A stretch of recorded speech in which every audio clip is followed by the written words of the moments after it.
why is Jemma getting upset over a man that won't even claim her? And you know when you have that moment and you're like, oh, you're a pick me.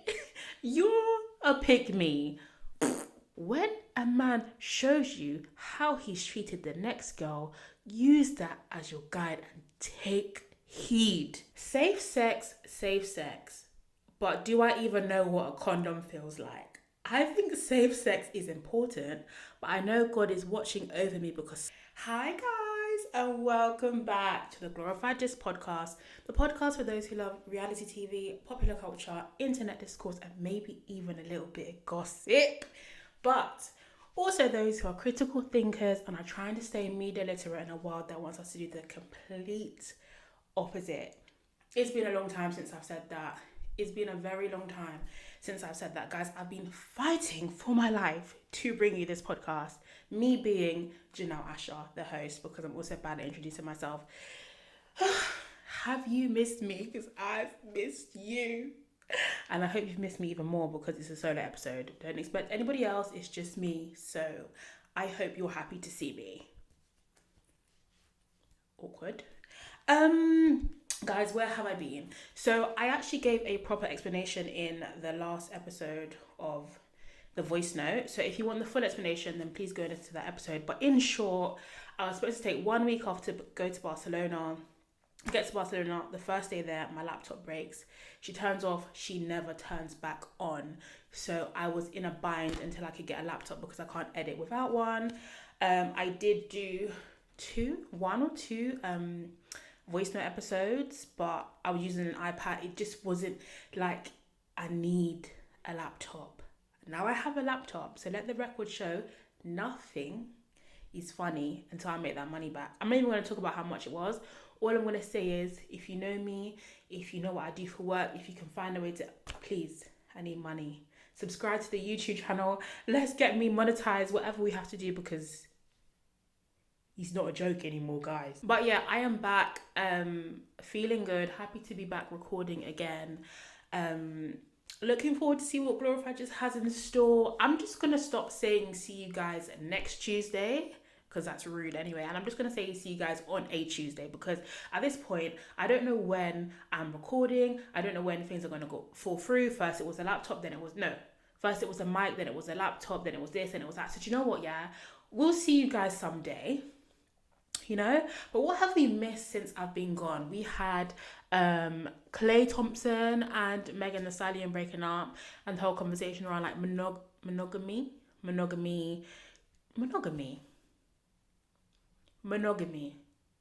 Why does that sound weird? Polygamy, monogamy, cheating and publicly dating people, because obviously Megan Thee Stallion has publicly dated quite a few people.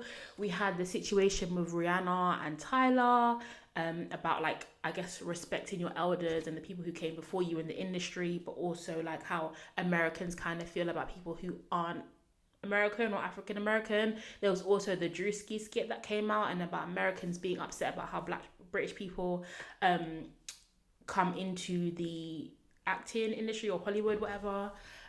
We also had, I have notes, I don't know why I'm acting like it's off the top of my head, Cardi B and Stefon Diggs getting back together and whether or not Cardi B is a bird. We spoke about Cardi B and Stefon Diggs in episode 4, and they've gotten back together post his court case. So in episode 4, I talk about the court case and how and why you should never have a baby, or I said commit or do anything serious with the fun guy. The episode is how to date the fun guy. But they're back together because I guess the coast is clear, even though the many kids he has are still there. And what else did we have?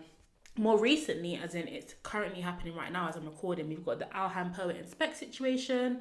The girls are fighting, the UK girls, well, men are fighting about whether or not Alhan should be considered a culture vulture and whether or not Poet has the right to complain about Alhan being a culture vulture, considering he was the one who invited him into the industry.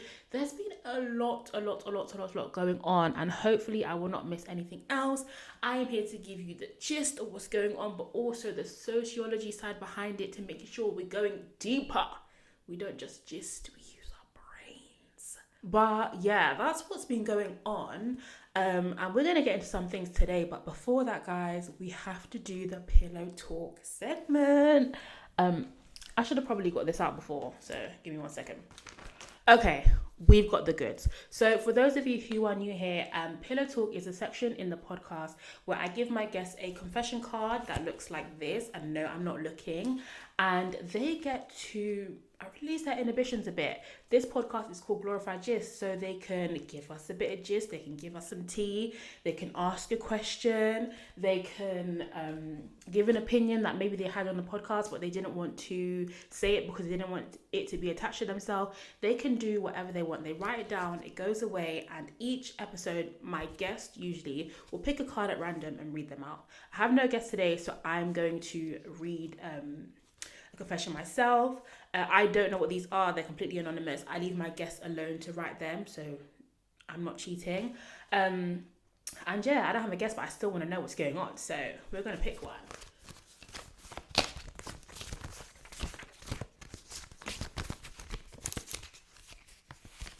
Okay. I hope I didn't show you guys those cards. Oh, this is so excited. Okay. Safe sex, but do I even know what a condom feels like? I think safe sex is important, but I know God is watching over me because somehow I have stayed healthy. Anyway, make sure you get tested. Who the fuck? Wait. Safe sex, but do I even know what a condom feels like? So this is...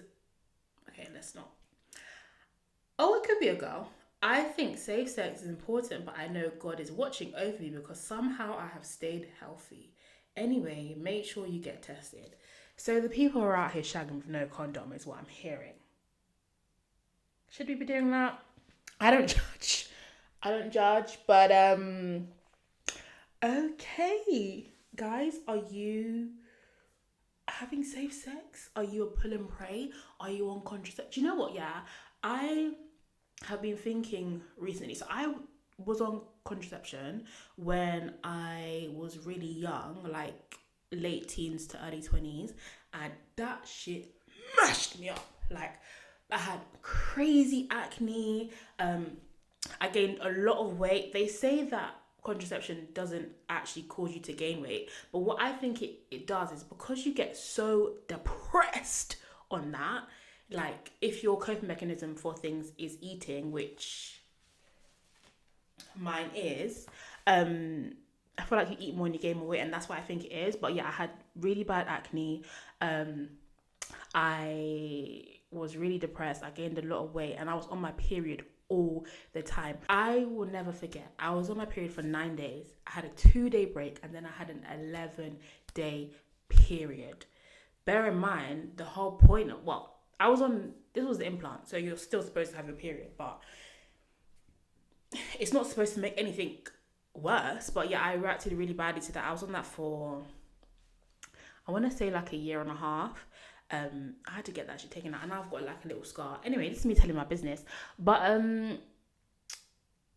I understand why people don't want to use condoms, and that was why at the time I was on the implant. But guys, you don't know what people are doing out here, and I would really encourage, if you can, to use protection, or at the very least, ask your partners to show you their results, and obviously be willing to show your results as well. I think if you really want to get around it, if you really want to pull and pray, even if we're pulling and praying, we should still be making sure that the people we're sleeping with are safe, and I don't know what the word is, because HIV is on the rise, syphilis is on the rise, gonorrhea is on, they're probably all on the rise, STDs in general are on the rise, and I don't want it to be any of you. So to whoever wrote that card, darling, I'm glad that you're having sex. That feels amazing, but I suggest you wrap it up. Okay guys, let's get into the gist list. So the gist list is a list of gist. It's basically a list of things that are going down in popular culture and reality TV, what's going on at the moment. We watch it we observe it, we read it, and then we talk about it. So I wanted to talk about a show that I've been watching on Netflix. It's called Calabasas Confessional? No. It's called Calabasas Confidential. And it's basically a show about rich kids doing rich shit in Calabasas. So Calabasas is where the Kardashians are from. So think about like the Kardashians when they were growing up, or maybe the Hiltons, because they're probably from Calabasas as well. All the people, you know, that are in Hollywood and stuff, all their kids like living in a gated, I think it's more than a gated community, maybe like a gated town. It's basically where all the rich people in Hollywood, in LA live. And Calabasas Confidential is about a group of kids who all kind of went to the same high school, or they're all from like similar areas. This is a reality TV show, by the way, it's not fictional.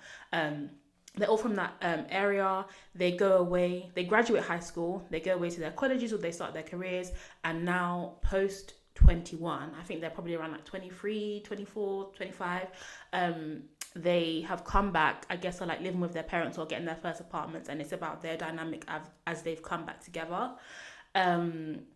And I wanted to talk about this because, guys, the pick-me-ism that's going on, I'm not impressed. But some of the people that you'll see in the show is Jodie Woods, so Jordan Woods' sister, little sister. There's Preston Pippen, who is Scottie Pippen's son, but I know him as being Larsa Pippen's son. So Larsa Pippen, she's on Real Housewives of Miami. You guys know I'm a Real Housewives stan. There's also, I think his name is Mason. He makes a brief appearance. Yeah, he's Brandy Glanville's son, who is from Real Housewives of Beverly Hills. There's Master P's son on the show as well. There's just a bunch of people who are like celebrities or rich, and it's their children in the area. But I wanted to talk about one specific situation, guys. Let me set the scene. So there's this girl called Jemma, right?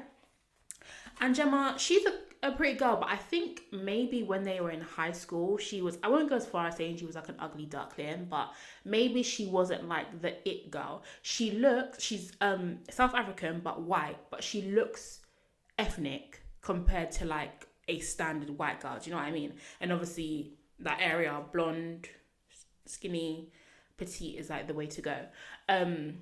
Yeah, so when she was in high school, she is hooking up with this guy called Dylan. And this goes on, I think it starts in high school, but maybe it goes on as they're in uni. Not frequently, but frequent enough. And this guy kind of like messes with her self-esteem. You know, like when a guy like just uses you for sex, but doesn't acknowledge you outside of that, and it kind of like, I work with women all day, so I've heard these stories, right? And yeah, so the guy she's dealing with is this guy called Dylan, and he's like this wannabe cowboy. Like, he always has a little pick in his mouth, like he just cringes me out. But that's who she was dating, and whereas she admits that it was just casual, she acknowledges that there was something there between them, right? Whereas he's like very degrading of the situation. He's kind of just like, oh yeah, she was my after midnight, my late night snack, my 2 a.m. Like, you know, you don't really discuss what happens at then times. Basically, like, I was fucking and ducking is his kind of vibe. But he's nasty with it. And even though they both have different interpretations of what went down and to what degree it went down, everybody in their friendship circle knows that he's hurt her feelings. So let's introduce a new character now. We have Jemma, we have Dylan. Now there's a girl called Suede. So Suede is another girl from Calabasas, and she's kind of new to the friendship group.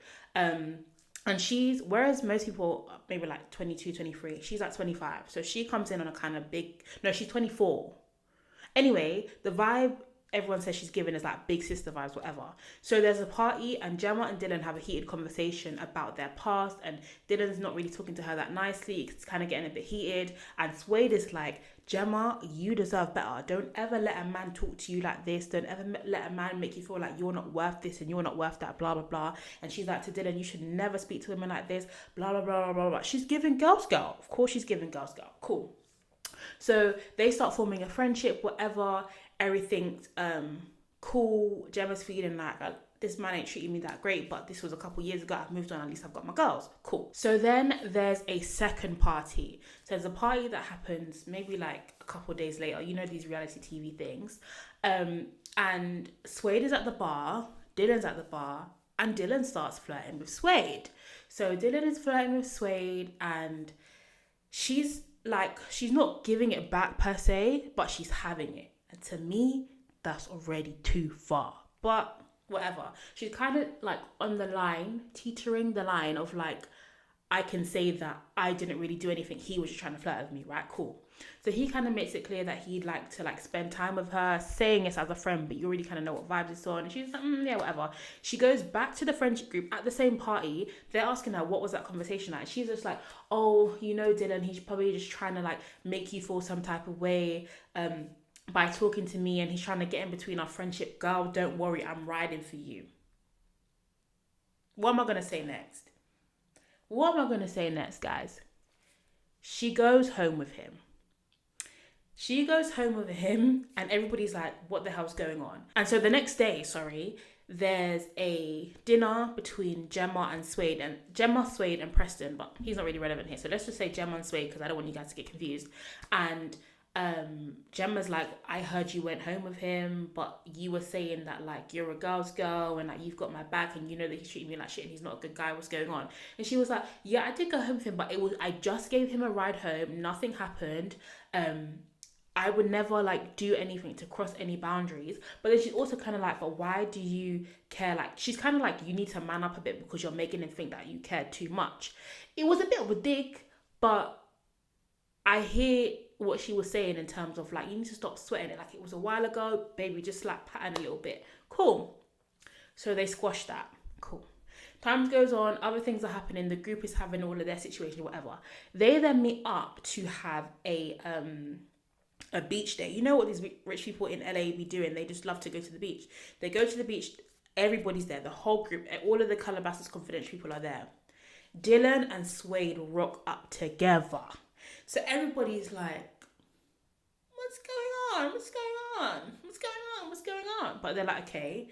They come, Suede comes. She doesn't say hi to any of the girls. She plops down next to Dylan, and then she's touching on Dylan, and she's like, oh my God, I still have your hoodie, by the way. She's lying in his lap. Like, guys, when I tell you I was watching this and my blood was boiling, because are you not the same girl that just said, you deserve better, he doesn't know how to treat women, I would never let anything come in between our friendship, and now you're laying down on the man in his lap on the beach in front of everyone, including Jemma, by the way? Cool.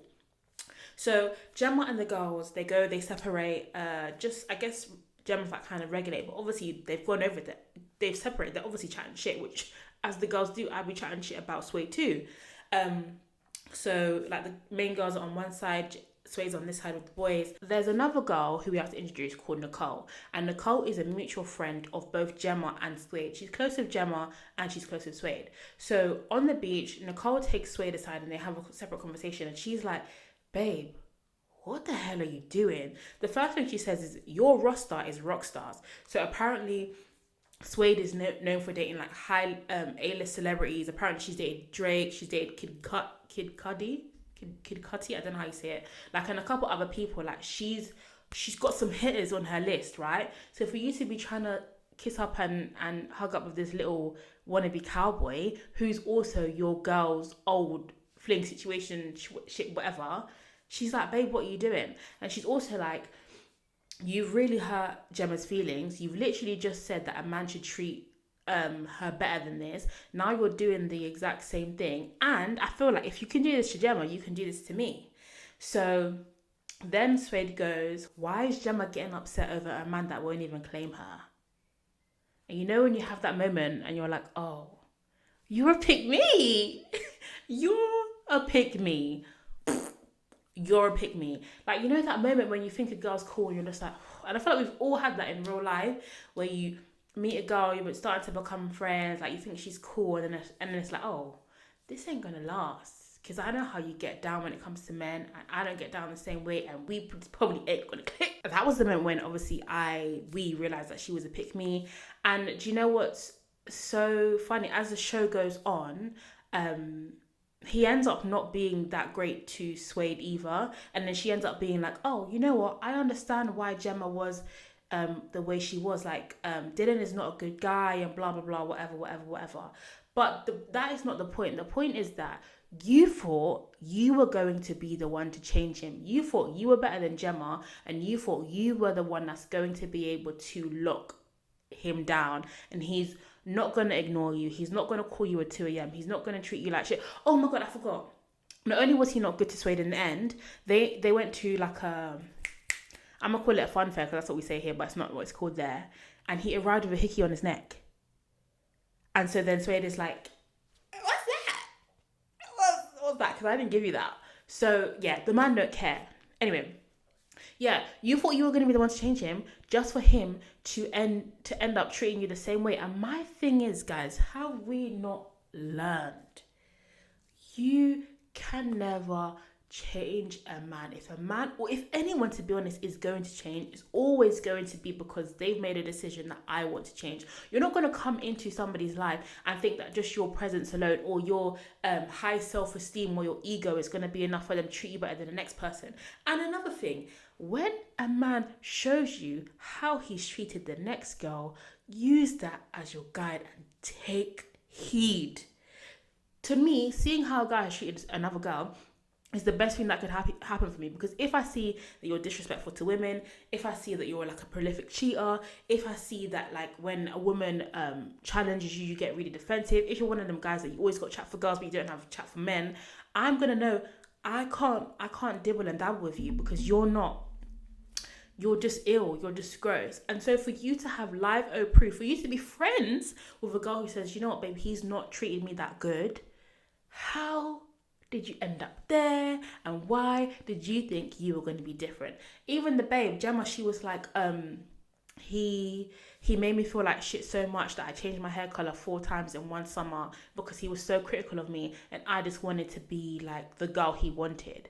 You're telling me you're seeing a man run another girl mad and you're going to bring yourself over there? I would never. And my thing is, Suede is 24. 24 means born in either, what now it'll be 2001, maybe 2002.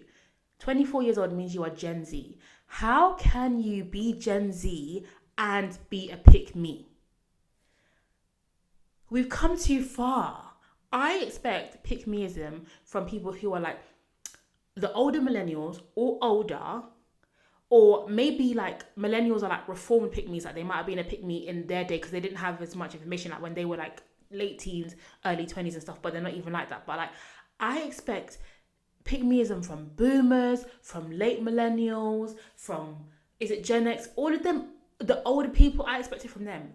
How can you be Gen Z with all the information, all the knowledge we have, and still choose to center yourself so much around men and want to be chosen by them? I don't get that. For me, I've always thought that the reason why somebody is a pick-me is because of A, either lack of money, or B, lack of education, right?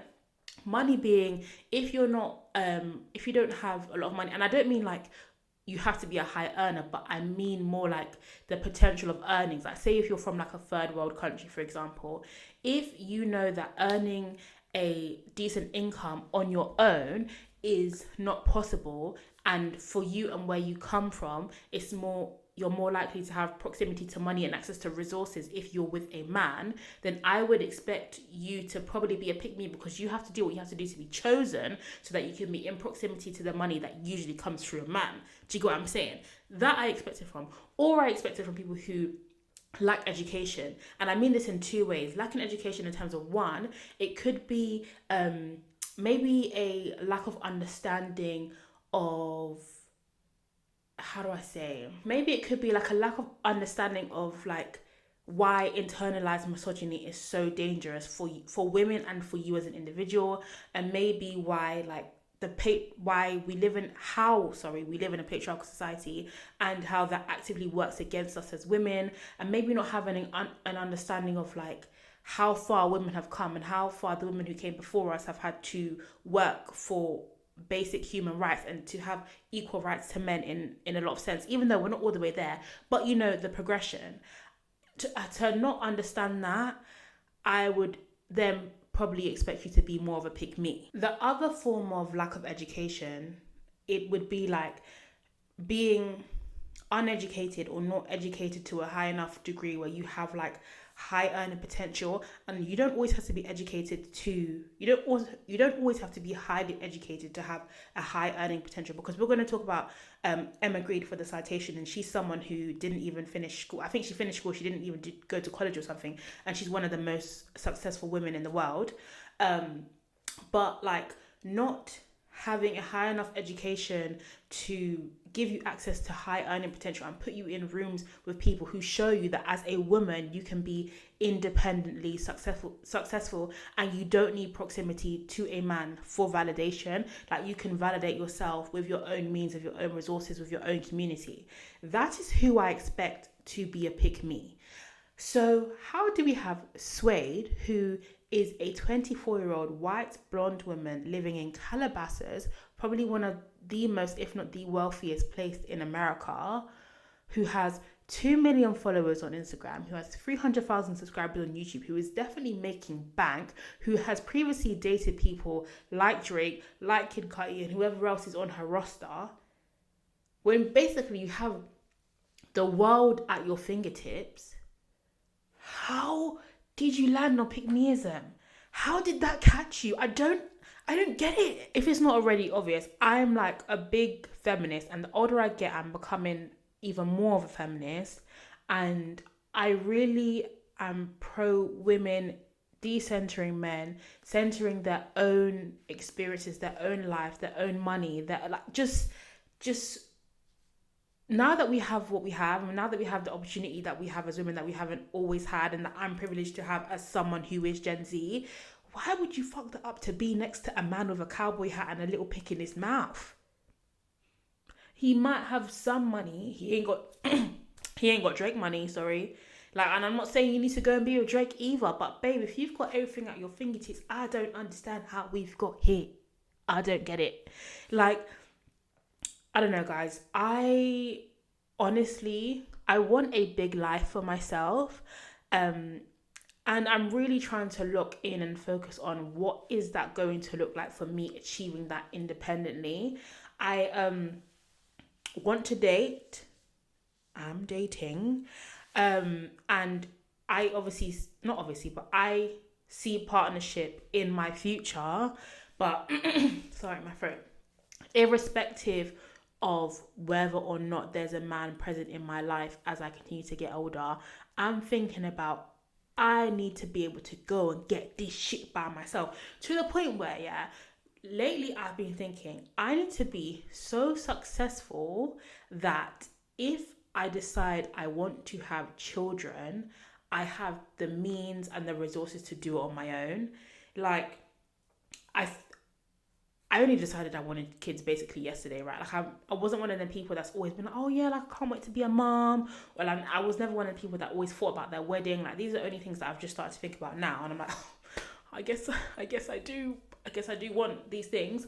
But like, I'm like, okay, if I meet someone in the future and we end up getting married, we have kids together, great. But if I get to a certain age and I haven't met anyone, because to be honest, a lot of the women who I'm around that are older, and a lot of the women that I look up to and aspire to be like, they're often not in relationships. They're often like mid in the 30s range, but even like mid to late 30s, and they haven't met that person, and they kind of know that maybe not so much marriage, but kids is something they want in their lives, and they're now navigating, okay, like, what's my next steps if I don't meet someone? And so when I'm thinking about my future, I'm like, I want to be wealthy enough, resourceful enough, safe enough, secure enough that if I decide, you know what, a child is really something that I want, I can go and get that. Whether that looks like an adoption process, whether that looks like a sperm donor, I don't know. My mom the other day, she was like to me, are you gonna have like kids on your own? Like, are you like just gonna do it by yourself? And I was like, maybe. And I was like, what would inspire her to ask me that? But I guess she sees that for me, the future's not that bright. Well, maybe not even say it like that, because it's not a bad thing. But yeah, like that's the type of lane I want to go then. And I don't think every woman has to be as extreme as that. I think that it's perfectly fine and okay to want to be married and have kids in the context of marriage, and to want a husband and or a wife, and to want like a loving traditional family unit. I'm for it. You might even see me with it one day. But I'm just saying, like, that's how serious I'm taking leveling up as a woman and being independent as a woman. And so when I see women who are Gen Z and have so much opportunity, like, I don't know, I find it incredibly frustrating, and I try not to be judgmental, but bitch, Suede, I'm judging you, bro. I'm judging you. And another thing, yeah, not only do we have more opportunity, yeah, we also have access to so much information, in the fact that, like, we all probably have TikTok or Instagram Reels, if you're one of them stubborn people who don't want to download TikTok, cough cough, they know who I'm talking about, who we have access to women who make TikToks day in, day out. There's probably millions of women, old women, are telling us, don't get married, don't have children. This is what happened because I centered men. I had 10 kids by the time I was this age and I hate it. I don't want to be a mother. I hate parenting, blah, blah, blah. And these things, we shouldn't be discouraged by that. But it's like, when you know what has come before you, don't you like listen and see? One thing about me, I'm going to learn from other people's mistakes, and I think maybe that's the problem. Maybe sometimes I think I go too far to the other side of learning from people's mistakes, and sometimes I need to experience things more for myself and learn the lessons myself. But people like Suede, you should be listening to the aunties on TikTok, because if you were listening, you would have never been with Dirty Dylan anyway. And that's just what I have to say about that. Yeah, but let's move on to the citation. So for those of you who are new here or haven't watched Glorified Jist before, if you're new, make sure you subscribe, please, because I need to figure out a way to make this money from my laptop back. Subscribe, like, comment, share. Let me know if you've gotten this far in the video. Are you enjoying it? Are you not? Do you want to be a guest? Because I need some guests. Yeah, and thank you for getting this far. But yeah, the citation is a piece of literature that we have every episode to help inform our conversations.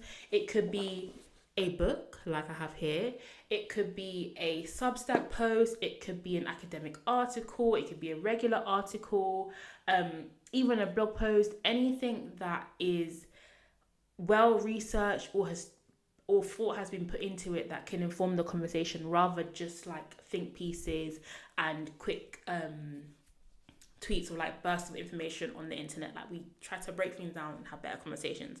But yeah, today's citation is this book called Start of Yourself by Emma Grede, and I wanted to talk about it because I've been reading it. I'm halfway through. So Emma Grede is a mixed race woman from East London who's now in America. She co-founded Skims with Kim Kardashian, and she's co-founded Good American with Khloe Kardashian. She's had loads of successful businesses. I don't know if she's a billionaire, but she's definitely a millionaire. She's a really successful woman now in America. And this book is kind of about how she got to her riches and the things she had to do. And there's been a lot of conversation or controversy around her book and her opinions in general, because she's kind of like, she's a bit cutthroat. Like, I think I would consider her the opposite of a snowflake. So like, a snowflake would be like, I just don't think I should go that hard at work because I need to prioritize my mental health and I need to take time for me and self-care, blah, blah, blah. And she's like, get your ass up and work. It's like, nobody wants to work these days. Word to Kim K. Maybe that's why they work together. But she believes in like doing the hard part. She believes that you can't have everything at once. And her thing is like, where some people are like, capitalism and corporate America is incredibly toxic and we need to work on dismantling that as a system, she's like, don't hate the player, hate the game. But if we're going to play the game, then this is how you play the game. You get up early, you learn everything, you don't work from home, or you don't work from home too much, you make yourself visible, you like take as many opportunities as you need to, you work for free, that sort of thing. Like, she's in her 40s, so I guess kind of makes sense for her age group. But there's a lot of controversy surrounding her opinions. One opinion was that she said she's a 3-hour mom, which means that on the weekend she spends 3 hours with her kids and then she does what she needs to do. If that's catching up on extra work, if that's working out, if that's getting her nails done, if it's self-care, whatever she needs to do, she doesn't feel guilty for doing those things because she starts with herself, for example. She also says that working from home is dangerous for women in the corporate world, and though it's good for like comfort, though it saves you money on your commute, though it means you don't have to socialize as much, when you're working from home it makes you less visible. And if you want a promotion, if you want to climb the corporate ladder, if you want to do all these things, get in the office and get around people, and how important proximity is. And a lot of people complain because they say that like she's not acknowledging her privilege because she's in business with her husband, who's a white man, and he had a lot of connections already. So when she met him, she got like a level up. There's people also say she doesn't acknowledge her privilege in terms of being a mixed race woman enough. But I think this is what makes it weird, is that I know she's a mixed race woman, but because she's based in America, they consider her like, oh, she's a successful black woman, because obviously they have the 1-drop rule. And so there's a bit of controversy around that. And to be honest, I do understand a little bit of it. But as someone who's recently thought like, fuck, I need to figure out ways to get this money by tomorrow. Like, I need to pattern. I want a certain life and I'm dragging my feet. I'm reading this like, noted, babe. Noted. I'm only halfway through, and the next chapter is building a brand and business, which I think is going to be the most relevant to me. So I'll probably do a further update once I've read that. But I just think overall it's timely with like what's going on with like this pick me situation, timely with where I'm at in my head and like what I want. And I just thought that maybe somebody out there is kind of in the same situation and you might want to read about something. And if you're looking for words from a woman in business, I wouldn't say buy the book. I would say listen to the audiobook, because you can get that for cheap or for free, only because this is more about her personal story than a how-to. So I think it might be a little bit of a waste of money, because I don't know if you'd read it more than once. However, a good book I would recommend if you do want a how-to is Working Hard, Hardly Working by Grace Beverly. I know I said I don't know a lot of white people, but that is one white girl I'm standing behind 10 toes. That is a great book on when to lock in and be serious and when to relax and do self-care. But I just think these are both two good books. That's my citation for the week. And yeah, so obviously because we have no guest, there's no concluding pillow talk segment. I've already done a pillow talk, so like I've written one of them, so I'm not gonna do one again. I wonder when that's gonna come out anyway. But so instead of pillow talk, I guess I'll give you lot a little bit of my gist, because I said it a bit earlier, but your girl is dating a little bit. She's talking to people. She's giving out her number. She's lipsing. Like, I'm getting out there. And the only reason I'm talking about this is because everybody who's new on the roster does not know. I thought I just saw someone there. Does not know that I have a podcast. Does not know that I have a podcast. I've stopped giving out my social media. I go straight to the number, and I'm not posting. I don't post on like my WhatsApp status or anything like that. So we can talk about this until they find out. And the moment they find out, I'm stopping talking, because I don't want to mess up my shenanigans, you know. But yeah, like I'm dating a little bit, and you know what I'm realizing, guys? I don't know how to talk to men, and let's not get that confused with not knowing how to flirt, because one thing about me, my friends will tell you, I can flirt.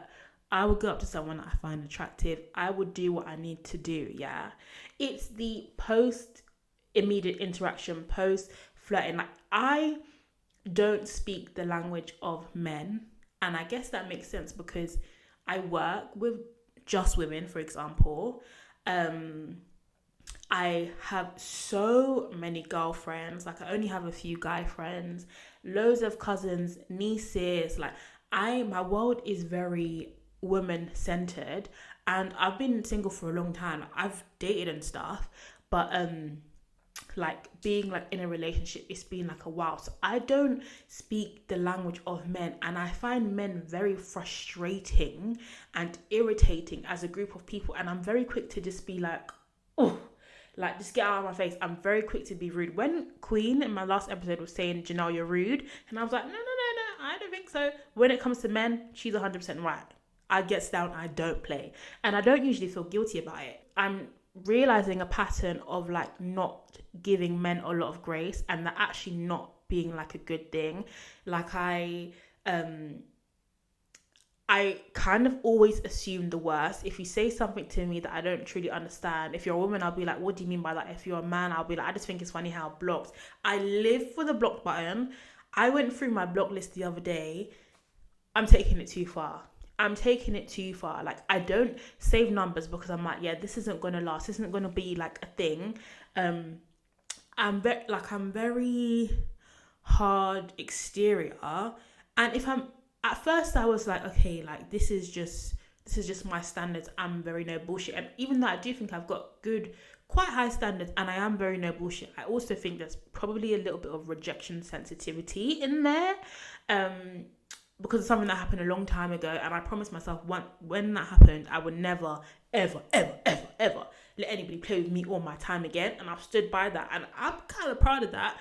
But it's like, if I do want to date, and I'm not even dating for marriage, by the way, guys. I'm just dating for myself, for like my personal understanding, my growth, my enjoyment, my pleasure, all of that sort of thing.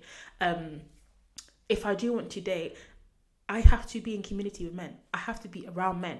And that kind of means not being a pick me, but giving them a bit of grace. Even my throat is even closing to say this, guys.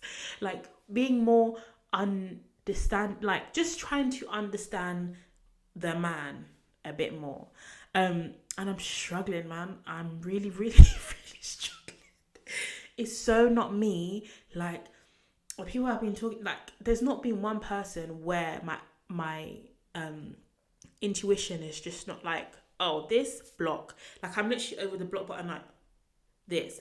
But funny enough, people keep saying to me, Janelle, like, don't block your blessings, not knowing that, like, I'm even, like, dating or talking to people, or, like, just saying, like, in general, like, you shouldn't, like, just be careful that you don't block your blessings. And then a situation happened where I was sharp with someone. I gave someone a verbal lashing, and I blocked them. And then afterwards, I was like, they didn't really deserve that. I'm not going to say they were like a blessing that I missed out on, but more like I just took it a bit too far. I took it a bit too far. And yeah, I was like, okay, like, this is a pattern that I now have to stop and kind of grow out of, to keep my standards and be aware of things that are like, okay, this is a waste of time genuinely, or this is wrong and you shouldn't be treated this way or spoken to this way. But also, where's the balance between like, okay, girl, like, just chill and give yourself the opportunity to get to know people. But yeah, like I said, it's hard. So one of the things I'm implementing, so I don't know if anyone knows who Anwar White is. He's like a dating coach. I've seen him on a couple of the podcasts that I watch. And I was watching watching a podcast the other day, and he was on it, and he talks about like changing your approach when it comes to talking to men. So instead of being like, I just think it's so funny how, which I live for that, it's more like, oh, I don't like when you do this, or even that, I'd prefer blah. So, okay, let me give you an example. So instead of being like, I just think it's funny how whenever your boys call, you're ready to go out with them, but when I'm trying to do something with you, you're taking long. It could be like, I really like spending time with you, and I miss you, and I would love, I even feel sick, I would love to see you when we're both free. Like, the tone has to be a bit different. And another thing is, I saw Bluecentric on the Joe Budden podcast. I don't actually watch the Joe Budden podcast. One, because there's a whole bunch of men. I can't do men. But she was just not really my thing. But she was on there, and I've seen a couple of her videos before. And so I was watching clips on TikTok, and she talks about the importance of the first touch. And when she's talking about this, she's not talking about specific to romance. She's talking about anyone. She's saying that if you have a criticism of someone or something, the first touch is so important in disarming someone and letting them know that even if you have a criticism of them, it's not you're not against them. Like, you're still an ally. You're just pointing something out. And she talks about like how when we say things in defensive ways, we can get somebody else's back up, and then it's like there's no room for conversation. And one thing I know how to do is get someone's back up. Seasoned skills, like skilled. I find it. I don't do it intentionally, but I know that I can do that, and I'll be doing that sometimes. It's just because I'm a very like, I just like to get to the point and the plane of things, and I just feel like let's just get it out, whether we like what the other person has to say or not, or go from there. But I'm learning that the majority of people don't like that, and the reason why I've been able to do that in my life for so long is because I've had a lot of the relationships I have in my life for a really long time, and they've gotten used to me and understand me as a whole. But with new people, or with people who have their own triggers and their own traumas, you can't just be anyhow. You can't just be like a bitch, basically. And so I'm learning to implement the first touch, and I'm learning to change my tone, because I'm like, even though I'm not dating seriously or anything, and like whatever, let me learn these skills now, so that when I'm serious and when I'm ready to lock it down, I've got the skills to lock it down. Do you know what I mean, guys? Yeah. So I'll let you guys know how that goes. Maybe on a voice note episode, because they get like less views and I can just chat my shit, really, and you don't have to see my face, so I can be even more honest than Glorified Jist. Speaking of, guys, I am thinking about making the voice note on streaming platforms only, and taking it off YouTube. I just think, I mean, it's audio anyway, like it will help me with my streaming engagement. The listens are always higher for the voice note on streaming platforms than they are on YouTube anyway. So I'm thinking about doing that. Let me know if it would make a difference to you. If anybody's like, no, like I listen on YouTube, then I'll keep it. But if not, I'm gonna head over to the streaming platforms. Make sure you check out the voice note. It's a mini-sode, just me, no video, audio only. It's usually 15 to 30 minutes. And whereas Glorified Jist is a lot more structured, and we have segments like the citation, pillow talk, the gist list, the voice note is just me like having a little chit chat, chin wag with the girls, guys, theys, gays, thems, the world. Happy Pride Month, guys, by the way. And yeah, but that has been episode 8 of the Glorified Jist podcast, a solo episode with me, your host, Janelle Asher. You can follow me on Instagram at Janelle Asher, and you can follow Glorified Jist at Glorified Jist Pod. I was going to say at hotmail.co.uk, I don't know why. At Glorified Jist Pod on Instagram and TikTok. Please, if you've gotten this far, make sure you like, comment, subscribe, and share. Comment, get the engagement up. It's really good. It helps the episodes get out there. And yeah, I'm glad to be back. I hope I stay back. I will see you eventually on a Tuesday. It could be next week. If it's not, something is probably broken. But yeah, I love you guys. Thank you for watching. Bye.